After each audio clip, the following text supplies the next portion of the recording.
여러분 안녕하십니까? 광주 MBC 뉴스데이 시작합니다. 먼저 오늘의 주요 뉴스입니다. 광주에서 신천지 교인 한 명이 코로나19 추가 확진 판정을 받았습니다. 광주의 누적 확진자는 14명으로 늘었습니다.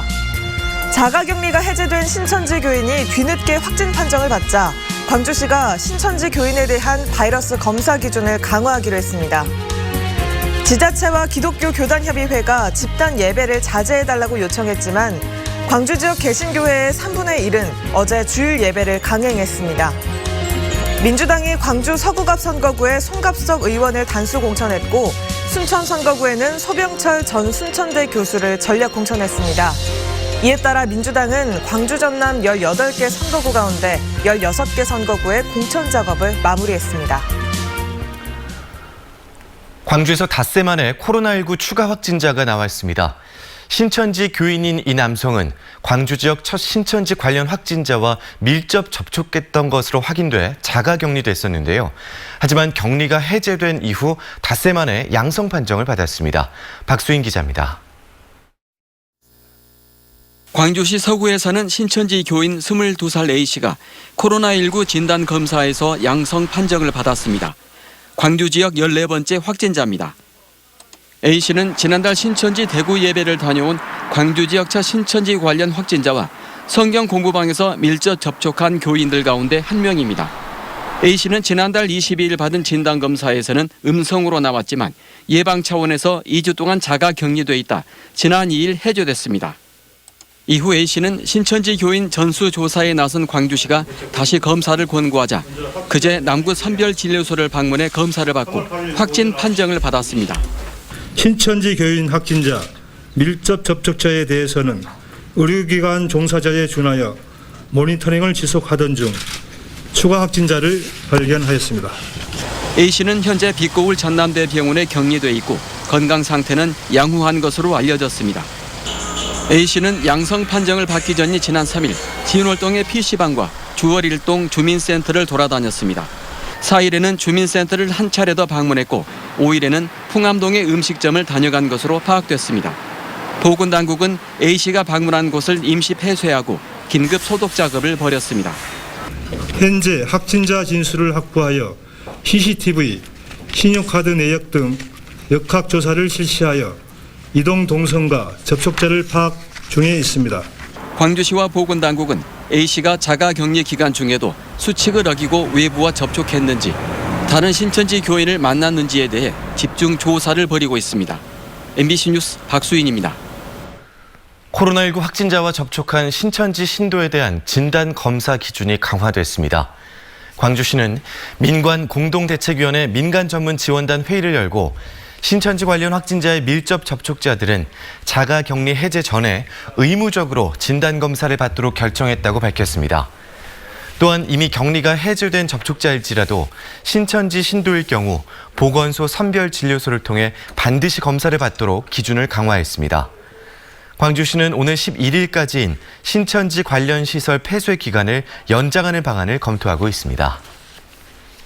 오늘 봄 기운이 가득한 가운데 오후부터는 봄비 소식이 들어 있습니다. 오늘도 기온이 높게 오르겠는데요. 아침 기온은 5도 안팎으로 시작해 한낮 기온은 16도 안팎으로 아침 기온과 낮 기온 모두 평년 기온을 5도가량 웃돌겠습니다. 현재 하늘에는 구름이 가득 끼어 있는 상태인데요. 오늘 낮부터는 날이 점차 흐려지겠고 오후부터는 비가 시작되겠습니다. 오늘 오후 3시쯤 남서해안에서 시작된 비는 오늘 오후 6시면 광주 전남 모든 지역으로 확대되겠고요. 내일 낮 12시까지 최고 30mm가량의 비가 내리겠습니다. 해안 지역에서는 비가 내리는 동안 강한 바람도 함께 불겠습니다. 해안 지역을 중심으로 초속 9에서 14m의 강풍이 불겠고요. 해상에서는 그보다 더 강한 바람이 예상됩니다. 항해나 조업하는 선박은 주의하셔야겠습니다. 날씨 정보였습니다. 일요일인 어제 광주에서도 천주교 성당과 개신교회들이 코로나19 확산을 막기 위해 미사와 예배 중단에 동참했습니다. 하지만 일부 교회들은 정부와 지자체의 간곡한 요청에도 아랑곳하지 않고 집단 예배를 강행했습니다. 자세한 소식 이기상 기자가 전해드립니다. 온 가족이 집에서 TV 화면을 통해 설교를 듣고 있습니다. 코로나19가 확산될 우려가 커짐에 따라 광주 도심 교회가 온라인을 통해 예배를 진행한 것입니다. 하나님께서 역사하셔서 속히 질병이 멈추게 하시고 하나님의 선한 뜻이 이루어지기를 소망합니다. 이웃에 사는 교인들과 함께 모여서 주일 예배를 보진 못했지만 자녀들과 함께하는 것만으로도 축복입니다. 이렇게 아이들과 같이 말씀 듣고 또 앉아서 이렇게 예배하는 것들이 그래도 참 귀한 시간이라고 생각이 됩니다. 대형 교회 앞에서는 집단 예배를 자제하자는 캠페인이 펼쳐졌습니다. 광주시청과 구청 공무원들은 코로나19 위기를 슬기롭게 극복하자며 적극적인 동참을 호소했습니다. 이제 집단 예배보다는 가정 예배 형식으로 좀 전환해 주시면 고맙겠네요. 지난주에 양림 계단교회 교인 가족이 코로나19 확진 판정을 받았다는 소식이 전해졌는데도 교회 집단 예배는 이번 주에도 계속됐습니다. 교회 관계자들은 예배당에서 집단 감염이 발생하지 않도록 대비책을 세워뒀다며 예배를 강행했습니다. 전부 마스크하고 전부 떼안기 하고요. 예, 그다음에 열 체크 또 소독 그리고 교회는 예배당에는 전부 일체적으로 폐쇄되어 있습니다. 광주 지역에 등록된 천주교 성당과 개신교 예배당은 1,500여 곳. 광주시의 요청에 따라서 성당 미사는 일제히 중단됐지만 교회의 3분의 1가량인 408곳은 종전처럼 예배를 진행한 것으로 나타났습니다.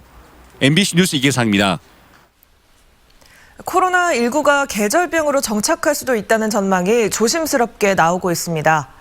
하지만 전남 동부권에는 감염병을 전담하는 기관이 없어 선제적 대응이 필요하다는 목소리가 높습니다. 조희원 기자입니다.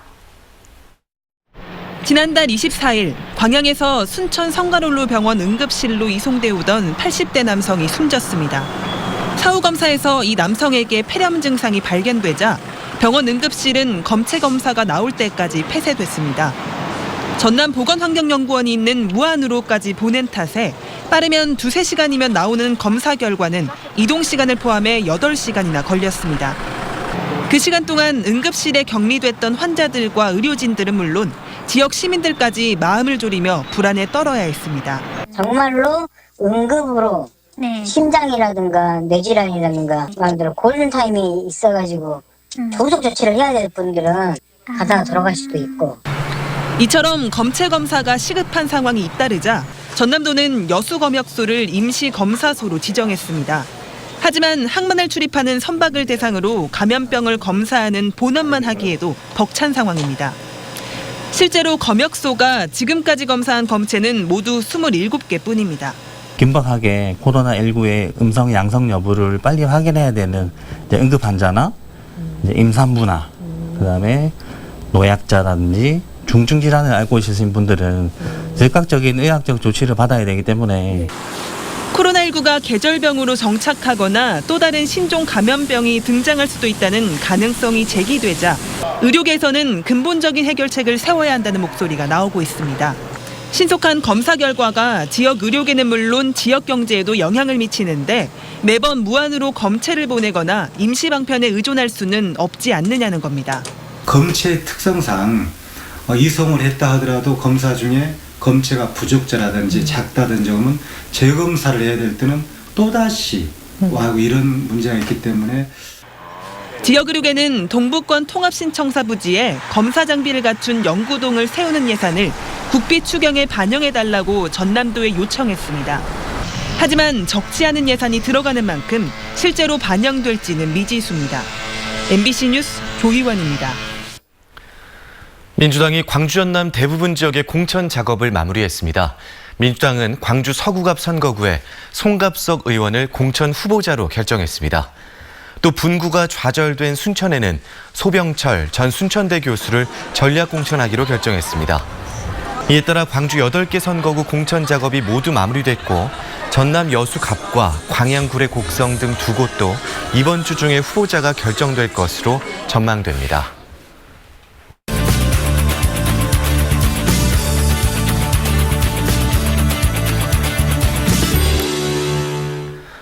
선거구 획정 기준안이 국회를 통과했습니다. 순천을 제외한 광주 전남 지역의 선거구를 현행으로 유지하는 방안인데요. 한편 여야 공천에선 예상을 깬 이변이 이어졌습니다. 킹핀 정책 리서치 오승용 대표와 좀 더 자세한 내용 살펴보겠습니다. 안녕하십니까? 네, 안녕하십니까. 여야 재심의 요구 이후에 이 순천 빼고 이전 총선안 그대로 가게 됐습니다. 광주 전남 이번 안에 대해서 어떻게 평가하십니까? 우선 정치 논리로 선거구 획정이 다시 한번 왜곡된 사례라고 할 수 있을 것 같은데요. 원안은 4개 지역 분구, 4개 지역 통합이 원안이었습니다. 우리 지역의 경우 순천시가 분구되고 5개 지역 선거구를 4개로 통합한다라는 안이었는데요. 선거구 최소 조정의 원칙과 농촌 선거구 과다 통합이라는 치명적인 문제점이 발생해서 결국 정치권 반발을 불러일으켰고 여야 3당 원내대표 합의에 의해서 현행대로 선거구를 운영하는 것으로 결정이 됐습니다. 순천 분구가 무산됐는데요. 인구 등가성에 입각해서 표의 등가성을 인구 비례에 입각해서 표의 등가성을 확보한다는 선거구 획정의 기본 원칙이 다시 한번 무너진 대표적인 사례인 것 같습니다. 네, 이렇게 분구가 백지화된 순천은 해룡면을 다른 선거구에다 붙이면서 반발이 있는 것 같습니다. 전략공천 얘기도 나오는 것 같던데요. 네, 순천 시민만 피해를 봤다라고 얘기를 할 수 있을 것 같은데요. 28만 3천 명인데 상한선이 27만 8천 명입니다. 이 문제를 해결하기 위해서 해룡면을 인근 광양선거구에 떼어서 억지로 붙이는 그런 결정을 했는데요. 그래서 순천 광양 곡선 구례 갑을 선거구로 현행 선거구가 나누어졌습니다.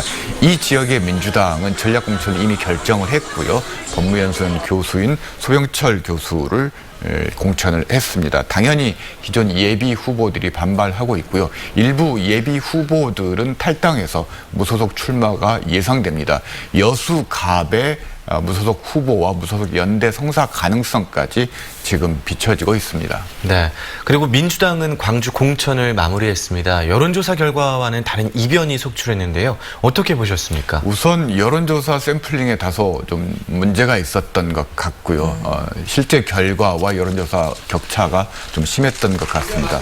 또 한 가지 문제는 방송사와 여론조사 기관의 여론조사는 일반 시민 100% 여론조사를 통해서 발표하는 것임에 반해서 민주당 경선은 권리당원 50%와 여론조사 50%의 평균값으로 내는 것이기 때문에 애초에 결과가 좀 다를 수 있었는데 이런 부분들을 충분히 공지하지 않았던 것이 다들 일반 시민들에게 혼란을 좀 일으켰던 것 같습니다.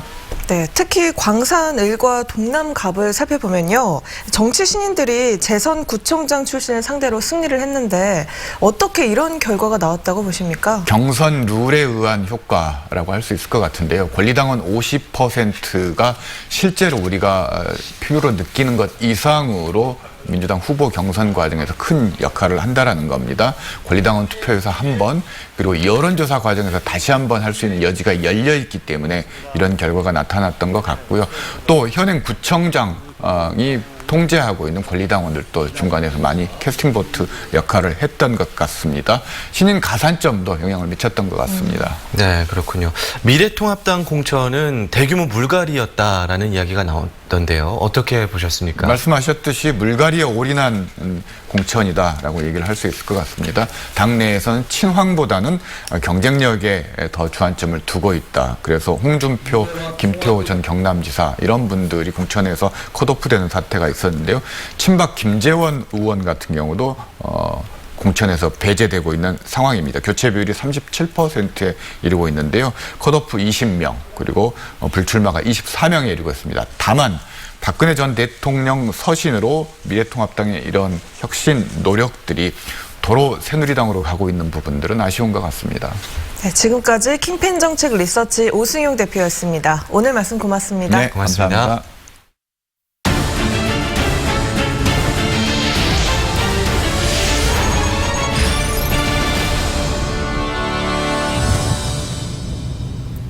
순천만이 멸종위기동물의 최대 서식지로 각광받고 있습니다. 환경부가 지난 1월 전국 주요 습지 200곳을 조사했더니 순천만에서 멸종위기 철새가 가장 많이 목격됐습니다. 박민주 기자가 취재했습니다. 천연기념물인 황새 한 마리가 순천만 농경지에서 관찰된 건 지난 1월. 황새는 세계적으로 2,500여 마리밖에 남지 않은 멸종위기 1급 조류입니다. 이처럼 순천만은 멸종위기 종의 최대 서식지로 부각됐습니다. 환경부가 지난 1월 겨울철새 동시 센서스를 실시한 결과 전국 주요 습지 200개소 가운데 멸종위기 야생생물 1급과 2급 조류 종수가 가장 많은 것으로 나타났습니다. 대표적인 멸종위기 종은 흑두루미와 검은목 두루미입니다. 노랑부리 저어새도 순천만 갯벌에서 목격됐습니다. 맹금류인 독수리와 수리부엉이, 매까지 멸종위기 종만 모두 14종입니다. 2020년 1월 환경부 센서스에서 순천만 지역에서 멸종위기 종이 14종이 관찰이 됐고요. 이런 종들이 주로 관찰이 되는 이유들은 순천만의 다양한 서식지를 가지고 있다는 것입니다. 이번 조사에서는 순천만을 찾은 철새가 모두 2만 8천여 마리로 지난해 같은 기간에 비해 22%가 늘어난 것으로 나타났습니다. 때문에 순천만의 생태적 가치는 물론 지속적인 철새 보호 정책의 강화 필요성도 커지고 있습니다. 순천시는 앞으로 철새들의 농경지 쉼터인 문온을 확대하고 순천만 주변 가금류 농장 3곳도 보상 철거할 계획입니다. 흑두루미의 국내 최대 월동지인 순천만. 이제는 멸종위기종의 주요 서식지로 주목받고 있습니다. MBC 뉴스 박민주입니다. 어제 오후 2시 40분쯤 나주시 이창동의 한 주택에서 태국인 22살 A씨가 흉기에 찔려 숨져 있는 것을 친구가 발견해 경찰에 신고했습니다. 경찰은 A씨 남자친구가 당시 같이 있었다고 한 신고자 진술을 토대로 태국 국적 용의자 25살 B씨를 쫓고 있습니다. 전라남도 선거관리위원회가 특정 예비후보에게 불리한 기사가 실린 신문을 통상적이지 않은 방법으로 배부한 지역 신문사 대표 A씨를 검찰에 고발했습니다. A씨는 올해 1월쯤 특정 예비후보에 불리한 기사가 게재된 신문 180여 부를 지역 행사장에서 배포한 혐의를 받고 있습니다. 선관위는 또 후원금 모금 광고 횟수 규정을 어기고 지역 언론사에 모금 광고를 한 혐의로 예비후보 회계 책임자 B씨를 함께 고발했습니다.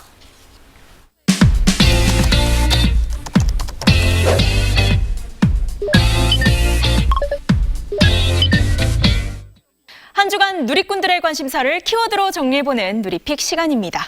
병상 제공, 추가 확진자, 마스크 구하기. 지난주도 코로나19와 관련된 다양한 키워드들이 많은 관심을 받았는데요. 어떤 내용인지 먼저 병상 제공부터 살펴보겠습니다. 대구의 확진 환자 7명이 광주로 이송됐습니다.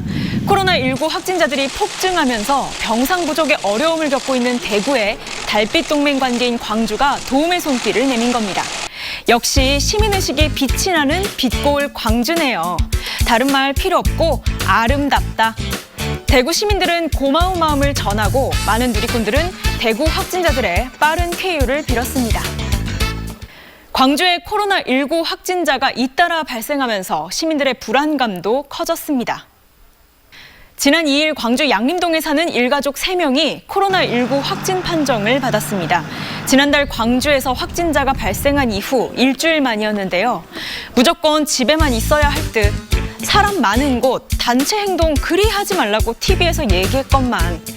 특히 3사람 모두 다중이용시설인 교회에 나간 사실이 알려지면서 누리꾼들은 감염병 확산을 예방하기 위해 더욱더 신경 써주길 바랐습니다. 또 광주 남구에 거주하는 50대 남성에게도 코로나19 양성 반응이 나왔다는 소식이 잇따라 전해졌는데요. 해외여행 이력도 없고 기존 확진자와 이동 경로도 겹치지 않은 것으로 알려지면서 시민들의 걱정도 커졌습니다. 코로나19 예방을 위한 필수 아이템인 마스크. 하지만 코로나 확산에 따라 마스크를 구하기란 쉽지 않은 상황인데요. 여기 더 구입하기 어려운 사람들이 있습니다. 정보에 어둡고 거동이 불편한 노인과 장애인들인데요.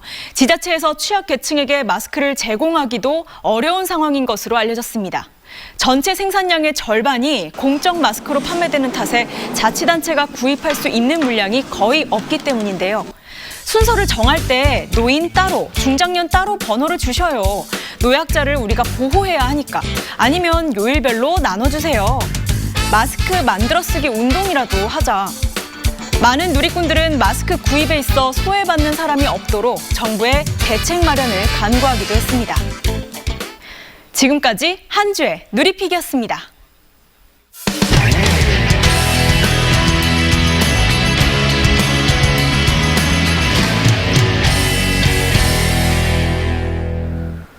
코로나19의 여파로 제주도 관광업계가 최악의 불황을 맞고 있습니다. 렌터카와 전세버스들이 줄줄이 영업을 중단하는 사상 초유의 사태가 벌어지고 있습니다. 제주 MBC 조인호 기자입니다. 렌터카 업체 직원이 차량에서 번호판을 떼어내고 있습니다. 손님이 없어 차고지에 가득 찬 렌터카 사이를 돌아다니며 하나 둘씩 번호판을 떼어냅니다. 이 업체는 렌터카 280대 가운데 100여 대의 번호판을 떼어냈습니다. 렌터카 업체들이 이처럼 번호판을 떼는 것은 영업을 중단하는 휴지 신청을 해서 보험료라도 면제받기 위해서입니다. 렌터카 가동률이 10% 아래로 떨어지다 보니 한 대에 매달 10만 원씩 내는 보험료를 아끼는 게 낫다는 것입니다. 매출이 줄어드는 상황이고 관광객 수도 거의 한 80에서 90% 정도 감소한 상황이라서 비용을 최소화시키려고 하기 위해서 전세 버스들도 줄줄이 번호판을 떼어내고 있습니다. 코로나 여파로 제주를 찾는 단체 관광객이 사실상 전멸했기 때문입니다. 거의 모든 행사가 축소나 취소되면서 전세 버스 가동률은 1% 아래로 떨어졌습니다. 이달 중순부터는 최대 성수기인 수학여행 시즌이 시작되지만 무더기로 예약이 취소되고 있습니다. 사드든 메르스든 뭐 세월호라든지 여러 가지 어려움이 있었습니다만 이번처럼 어려운 적이 없었습니다. 지금까지 제주도청에 반납된 렌터카와 전세버스 번호판은 1,200여 개. 코로나 사태가 악화되면서 날마다 늘어나 수북히 쌓여가고 있습니다. 업체들은 무급휴직과 관광진흥기금 신청 등 자구책을 고심하고 있지만 예약률은 갈수록 떨어지고 있어 번호판을 떼는 차량은 더 늘어날 것으로 보입니다. MBC 뉴스 조인호입니다. 코로나19로 어려움을 겪는 영세 상인들을 위해 임대료를 내리는 운동이 확산되고 있습니다. 하지만 정작 이런 착한 임대료 동참을 호소하는 지자체장과 지방의원 등은 선거법에 막혀서 참여할 수 없다고 합니다. MBC 경남 부정석 기자입니다. 거제 조선소 인근의 한 상가입니다. 코로나19 확산 후 점심시간이지만 손님들을 찾아보기 힘듭니다. 상가 매출은 크게 감소했고 일부 매장은 영업을 중단했습니다. 어려움을 겪고 있는 상인들을 돕기 위해 건물주들이 임대료 인하에 나섰습니다. 얼굴을 알리기는 정중히 사양하면서 고통 분담을 위해 결정했다고 말합니다. 너무나 상가들이 어렵기 때문에 제가 판단하기는 안 내려주면은 서로가 먹고 사는데 힘들 것 같아서 그래서 내려주기로 결정했습니다. 거제와 진주, 창원 등 도내 전역에서 임대료를 받지 않거나 낮춰주는 운동이 확산되고 있습니다. 하지만 자치단체장과 의원 등은 이런 착한 임대인 운동에 동참할 수 없습니다. 임대료를 받지 않거나 낮출 경우 공직선거법 위반이 되기 때문입니다.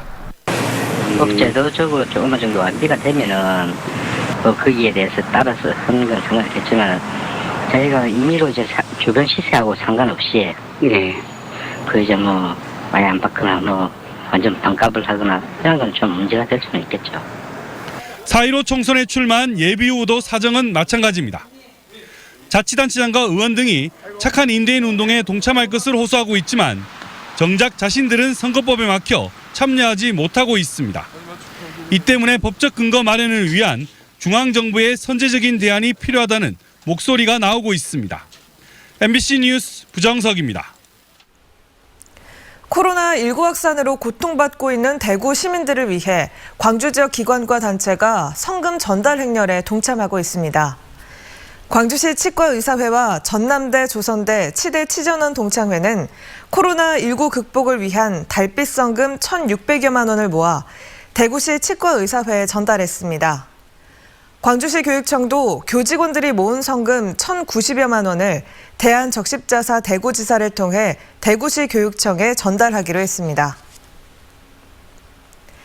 조선대 산학협력단이 광주시 감염병 관리지원단 운영을 맡겠다고 신청했습니다.